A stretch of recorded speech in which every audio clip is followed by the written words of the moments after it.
오늘은 나는 예배자입니다 라는 제목으로 우리 함께 말씀을 나눕니다. 목사님, 이거 올해 첫 번째 주일날도 같은 제목, 같은 본문이었는데 이제 주제 바뀌었지 않았습니까? 그렇죠. 자, 오늘의 설교는 숨이 쌍관입니다. 그래서 우리 올 한 해 우리 교회는 예배자로서 살기 위해 그 사명감을 가지고 1년 동안 달려왔습니다. 어느 언론이나 미디어나 이맘때쯤 되면 이제 2017년 10대 뉴스 이런 거 이제 많이 내보내죠. 올 한 해 어떤 일들이 있었는가 많이들 기억하실 겁니다.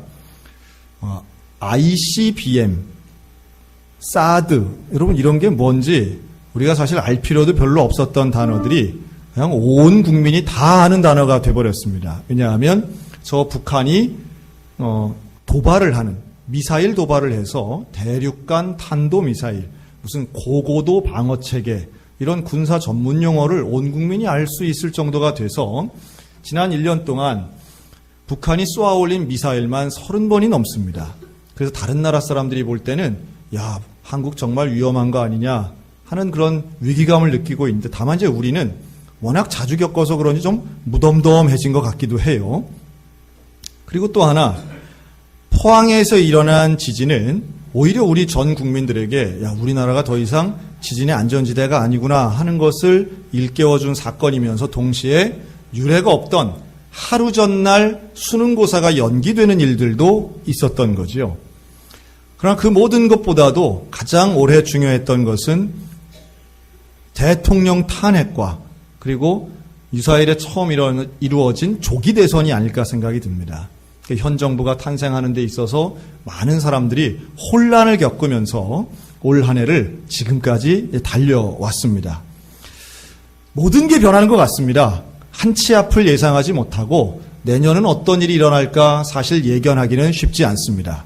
아마 여기 계신 우리 모두들도 조금씩 올 한 해 바뀐 것들이 있지 않을까 생각이 듭니다. 어떤 분은 아이를 출산할 수도 있고요. 어떤 분은 원하던 소원이 이루어진 분도 계실 거고, 그 반대로 오히려 이전에 경험하지 못했던 어려움과 고난과 질병과 고독감, 외로움 때문에 힘들어하시는 분들도 분명히 계실 겁니다. 아니, 아무 일도 없었다라고 하지만 제가 확신 있게 말씀드릴 수 있는 건 저나 여러분이나 모두 1년 더 늙게 되었습니다. 세상은 변하지만, 역사는 지나가지만 변하지 않는 것이 있습니다. 우리는 그것을 진리라고 합니다. 시대가 바뀌어도, 사람이 달라져도, 역사가 지나가도 변하지 않는 것을 우리는 진리라고 하는데요. 저나 여러분이나 우리 여호와 하나님을, 또 성경의 말씀을, 예수 그리스도를 진리로 믿는 줄로 믿습니다. 그 진리 되신 예수 그리스도 앞에 우리는 예배자라고 하는 고백을 하는 사람들이라는 거죠. 매번 반복하는 질문이지만 우리는 왜 예배자여야 하는가? 우리는 왜 예배자의 삶이 그토록 중요한 것인가? 오늘 이 말씀을 잠깐만 드리려고 합니다. 다 아시는 이야기일 수 있지만 우리가 예배의 중요성은 그 어떤 것보다 중요한데, 왜냐하면 온전한 예배자라야 모든 일이 하나님과 관계가 있기 때문에 그렇습니다. 여러분, 좋은 교회는 어떤 교회일까요? 예배 잘 드리고 교육 잘하고 선교 잘하고 봉사 잘하고 친교 잘하는 건 참 중요하지만 그 모든 중요한 사역들이 하나님과 관계가 없다면 그것은 교회라고 말할 수 없습니다. 봉사를 많이 하는데 하나님과 무관해요. 그건 교회가 아니에요. 우리 성도들도 마찬가지입니다. 우리의 직장생활, 가정생활, 일상생활 다 중요한데 이것이 하나님과 관계가 있어야 신자이고 성도인 줄로 믿습니다. 그런데 그게 관계가 없으면 우리는 더 이상 믿음의 사람, 신자란 말을 쓸 수 없는 거죠. 그런데 누가 이 관계를 유지하고 긴밀한가? 예배드리는 사람이 우리의 모든 일상의 삶이 하나님과 관계 있도록 만든다라고 하는 거예요.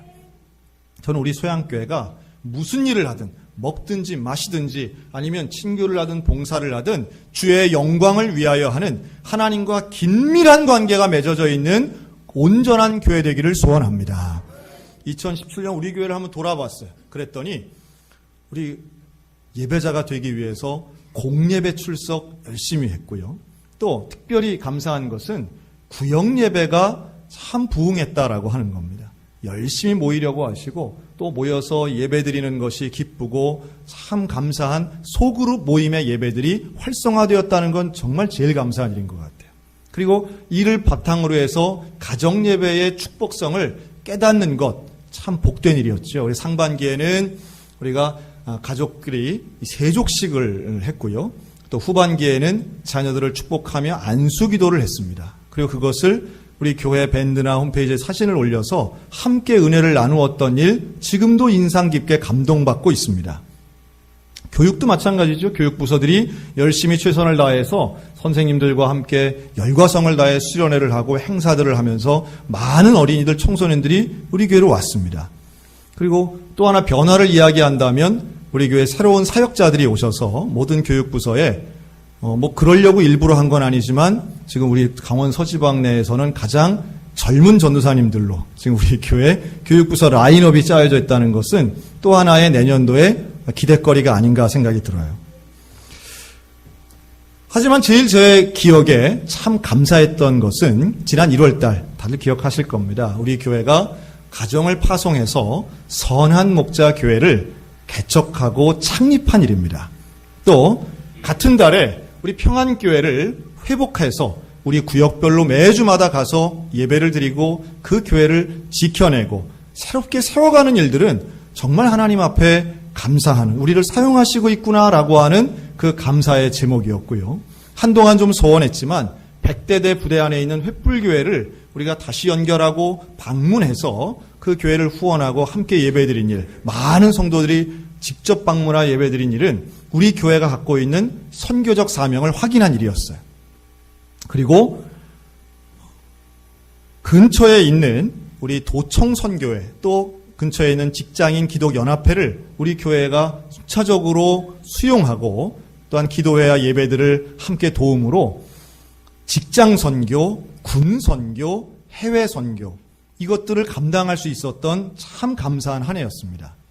그리고 우리끼리도 친교도 잘했죠. 전교인이 함께했던 한마음 대축제, 또 2번에 걸쳐 진행된 배드민턴 대회, 전교인 야유회, 천지창조 체험 등 오랫동안 기억할 만한, 아마도 우리 달력을 넘겨가면서 이렇게 보시면 그 장면들이 그대로 기억나실 겁니다.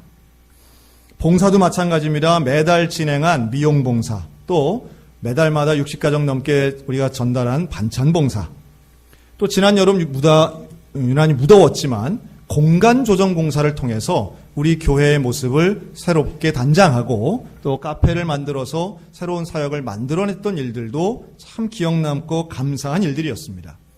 어찌 보면 교회적으로도 많은 변화와 성장이 있었지만 이 모든 일이 하나님과 무관하다면 그건 별로 의미가 없는 거죠. 어떤 일을 하든지 하나님께 영광이 되고자 애쓴 결과가 오늘 이 연말 돌이켜보니까 감사의 제목이 된 줄로도 믿습니다. 이렇게 우리가 몸으로 희생하고 헌신하고 내게 있는 것을 하나님께 드림이 기쁨 되는데요. 그것을 오늘 본문은 뭐라고 말씀하느냐 하면 너희 몸을 거룩한 산 제물로 드리라고 말씀합니다. 여러분, 예배자는요 우리의 몸을 드리는 사람입니다. 우리가 이 시간에 굳이 예배당 안에 이렇게 함께 모여서 예배드리는 것은 모여서 함께 예배드리는 것, 내가 와서 예배드리는 것, 이것이 진정한 예배의 시작이 되기 때문에 그렇습니다.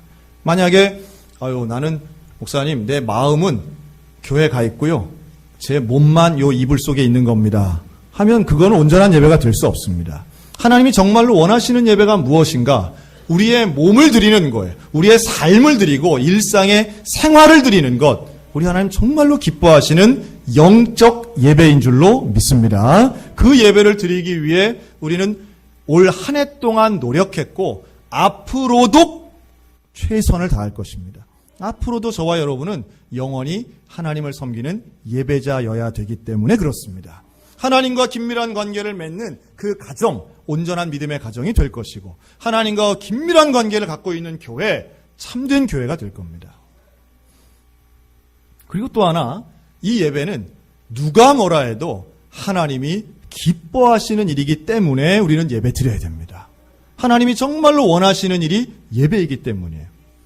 제가 이제 그런 얘기를 듣습니다. 우리 학생들한테도 듣고요. 목사님, 예배를 드려야 되는 건 이유를 알겠고 예배가 중요하다는 것도 잘 알겠는데 참 어려운 이유는 예배가 너무 지루하다는 거예요.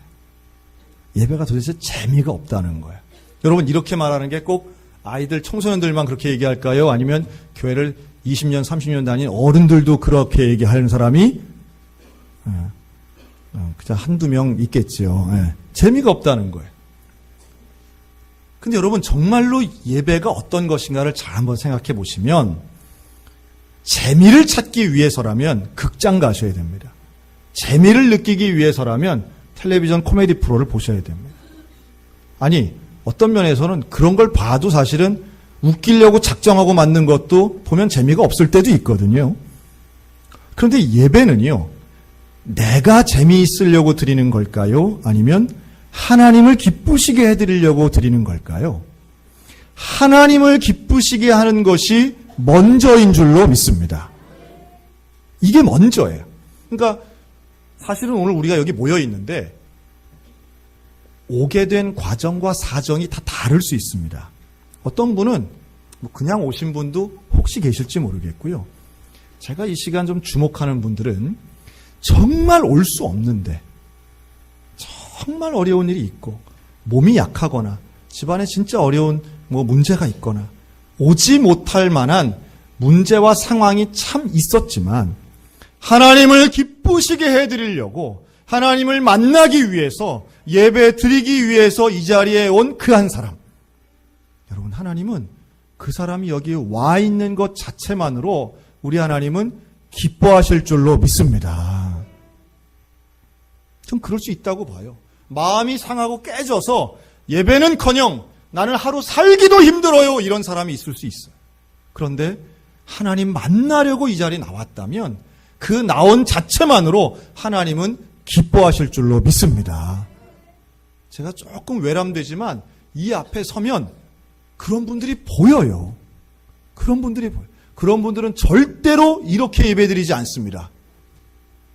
이렇게 예배 안 드려요. 하나님을 찾고자 나온 분들은 별로 졸지 못하세요. 제가 그렇다고 주무시는 분들을 비난하는 건 아닙니다. 더운데 추운데 이렇게 따뜻한 데 또 들어오면 졸음도 오지요. 이렇게 많아도요, 이렇게 눈 감고 주무시는 분이 정말 몇 분 안 되거든요. 참 감사한 것 같아요. 근데 그 몇 명 안 되는 속에 들어간다는 게 기적 아닙니까? 근데 정말로 그 마음이 간절함이 있고 하나님을 만나기를 원하는 사람을 우리 하나님이 기뻐하신다는 증거가 예배를 통해 기쁨과 평안을 누리는 일인 줄로 믿습니다. 그러니까 뒤집어 생각하면 난 예배가 지루해, 재미없어, 이 말을 뒤집어 보면 아직 예배를 통해 하나님을 못 만났다고도 볼 수 있어요. 그러니까 하나님을 만나는 그 기쁨, 하나님을 기쁘시게 해드리는 그 영광을 경험하는 것, 여러분, 이게 예배자에게 허락되고 주어지는 놀라운 은혜고 영광입니다. 여러분, 이거 사모하시기를 주님의 이름으로 권면합니다. 그리고 그걸 기대해서, 그래서 우리가 이 자리에 나오는 거지요. 무슨 예배 드리는 것이 세상에 지위가 올라가거나 무슨 갖고 있는 복권이 당첨되는 그런 일이 아니잖아요. 이 일은, 예배는 하나님을 기쁘시게 해드리는 겁니다. 그러면 하나님이 영광 받으시는 것이 내 삶의 중요한 가치라고 믿기 때문에 이 자리에 나와 있는 것이고, 그리고 우리가 드리는 내 몸을 거룩한 산제물로 드리는 그 영적 예배를 드릴 때에 우리에게 일어나는 놀라운 기적들이 있는 거예요. 전 그 놀라운 기적 중에 하나가 나와 하나님이 동행하는 일이라고 믿습니다. 예배자에게 주어지는 최고의 은혜예요. 하나님과 동행하는 삶. 하나님과 함께하는 거예요. 우리의 인생의 삶에 있어서 그것이 가장 중요한 방법이고 길이라고 저는 믿습니다. 여러분, 그 씨앗이 아주 작지 않습니까? 그런데 이 씨앗을 땅에다가 이렇게 심으면, 심고 이렇게 흙을 다지잖아요. 그러면 수박 씨를 기준으로 해서 생각을 해보면 그 씨앗 위에 올려져 있는 흙의 무게가 씨앗의 무게랑 비교하면 20만 배 무겁답니다. 씨앗이 워낙 가벼우니까. 그러니까 좀 깊이 파면 그렇다는 거예요. 그래서 그 20만 배의 무게의 압력이, 흙의 압력이 이 씨앗에게 가해지는 거예요. 와, 대단하죠? 그런데 그 놀라운 압력을 뚫고 뭐가 올라와요? 싹이 올라오잖아요. 그거 어떻게 올라와요?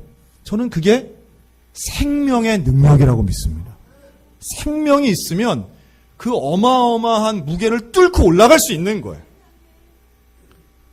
사람을 비교하면 우리의 인생을 짓누르는 문제들이 있습니다. 스트레스라고도 할 수 있겠고요. 고난이라고도 할 수 있어요. 눌러요. 막 숨을 못 쉬게 만들어요. 도대체 고개를 못 들게 막 눌러요. 그런데 그걸 어떻게 치고 올라갈 수 있겠습니까? 생명 주시는 하나님의 능력이 있으면 소망의 싹이 올라가게 될 줄로 믿습니다. 하나님이 우리와 함께 하신다는 놀라운 역사의 증거예요. 내 힘으로는 못 올라가지만 생명이 주어지면 올라가는 거예요.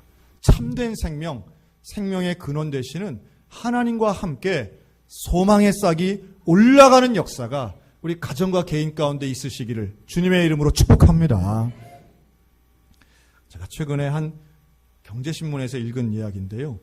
홍콩의 재벌이, 리커싱이라는 재벌이 있답니다. 근데 이분이 올해 90세가 돼서 은퇴를 했어요. 근데 이분에게는 30년 동안 자기 차를 몰아준 운전기사가 있었대요. 근데 이분이 이제 먼저 일을 그만두시는 거예요. 그래서 30년 동안이나 그 한 사람이 같이 운전했다니까 그것도 참 대단하더라고요. 왜냐하면 제 기억에 우리나라 무슨 재벌 3세들은 한 달에도 몇 명씩 막 갈아치우고 하던데 하여튼 그 아주 좋은 긴밀한 관계였던 것 같습니다.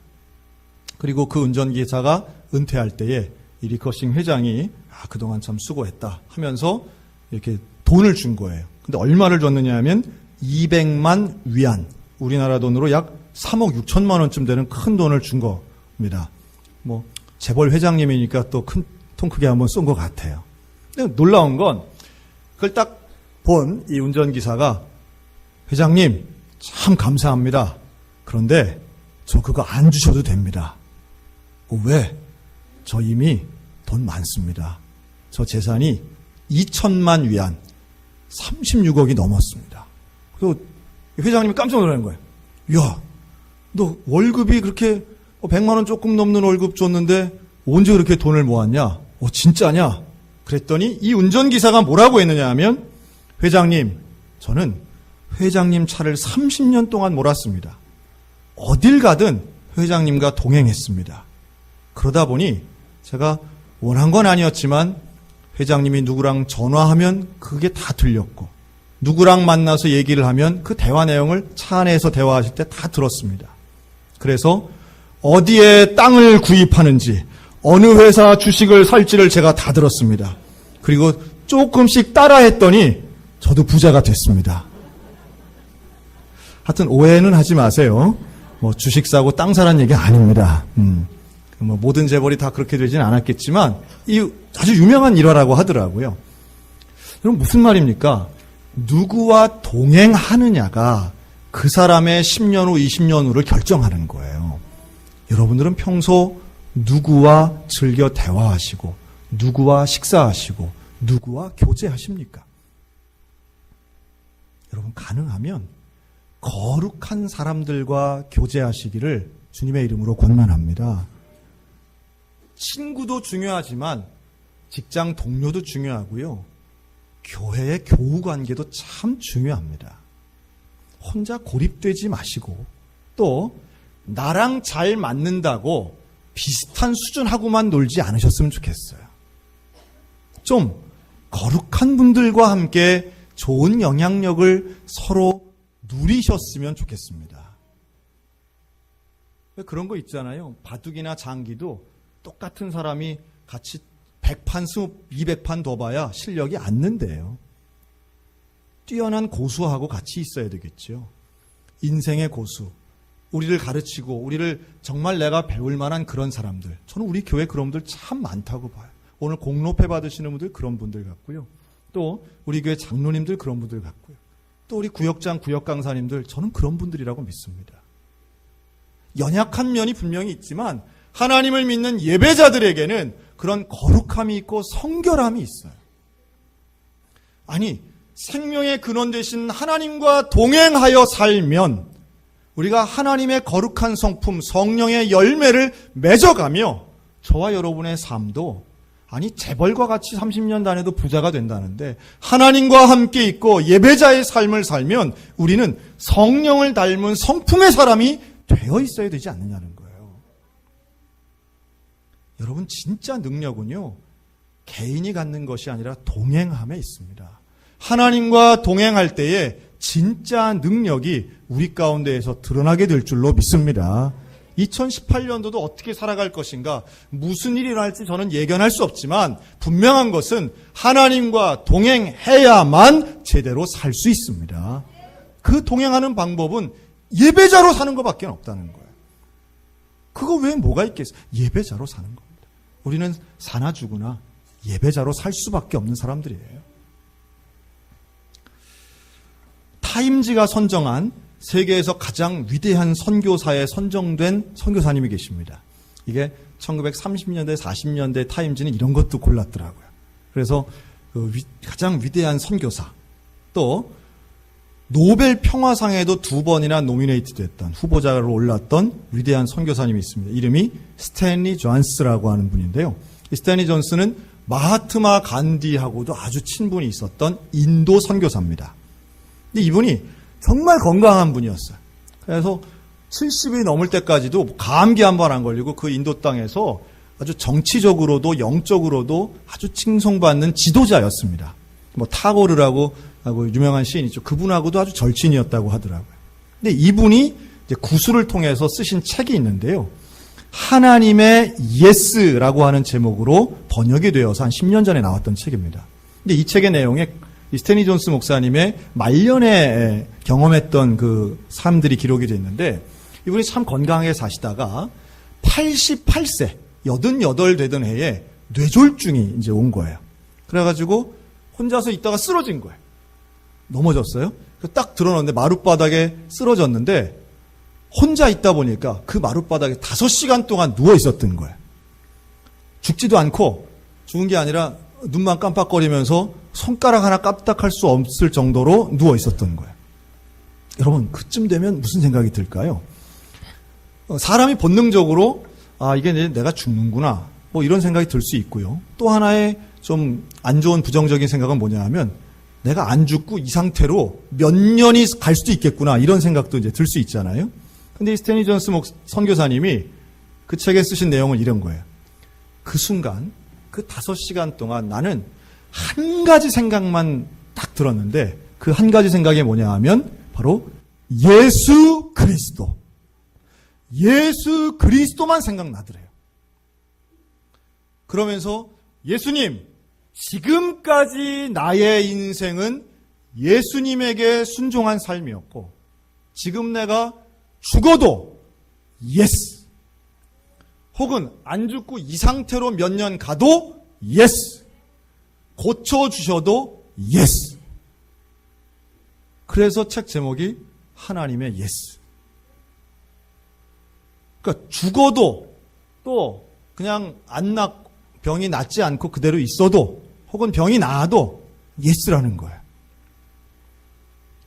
그리고 이제 발견이 돼서 병원에 갔는데 이제 입이 막 돌아오면서 말이 제대로 안 나오는 거예요. 의료진들에게 이 스탠리 선교사님 부탁을 합니다. 뭐라고 부탁하느냐 하면 자기를 보고 이렇게 외쳐달라고 부탁을 해요. 한번 따라할까요? 나사렛 예수 이름으로 걸을지어다. 자기는 말이 불편해가지고 못하는데 오는 사람들마다 이 말을 시킨 거예요. 나사렛 예수 이름으로 걸을지어다. 간호사들이 하고 의사들이 하고 면회 와서 하는 거예요. 걷게 됐을까요? 안 됐을까요? 걷게 됐으니까 또 책에 썼겠죠. 걷게 됐어요. 저는 그 걷게 된 거, 뇌졸중이 회복된 거, 그게 기적이라고 보지 않습니다. 하나님이 병 고치는 게 대단한 기적이겠어요? 그런데 뭐가 기적이냐 하면 쓰러진 마룻바닥 5시간 동안 그가 하나님을 향하여 순종의 고백을 한 것이 기적인 줄로 믿습니다. 스탠리 존스 목사님이 그래서 어쨌든 불편하긴 했지만 걸어 다닐 수 있을 정도가 돼서 다시 인도로 돌아가서 인도에서 역시 설교까지 하시고 현지 사역을 하다가 그 다음에인 89세 때 소천하게 됩니다. 우리의 삶이 하나님과 동행한다라고 하는 것은 끝까지 동행하는 것을 의미하는 줄로 믿습니다. 끝까지. 2017년도는 이제 오늘이면 끝나요. 그러나 저와 여러분의 인생은 하나님이 끝이라고 할 때까지 끝이 아닌 줄로 믿으시기 바랍니다. 지금 내게 있어서 뭔가 포기하고 싶고 그만두고 싶고 관두고 싶은 것이 있습니까? 스스로 끝내지 마시고 끝내는 것이 하나님의 주권임을 믿으셨으면 좋겠어요.